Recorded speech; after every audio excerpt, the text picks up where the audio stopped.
Here's an example of logarithmic properties. In this problem, we want to use properties of logarithms to expand the following expression as much as possible.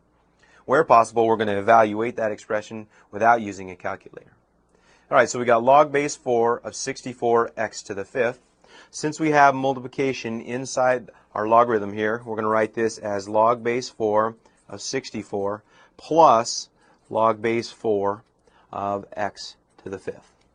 I'm going to rewrite 64 as being 4 to the third power, log base 4 of 4 cubed.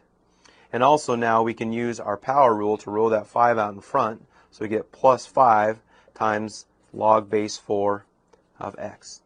The last step is to simplify. We have log base 4 of 4 to the third power.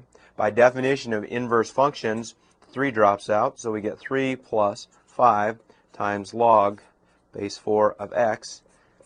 This simplifies our expression using logarithmic properties.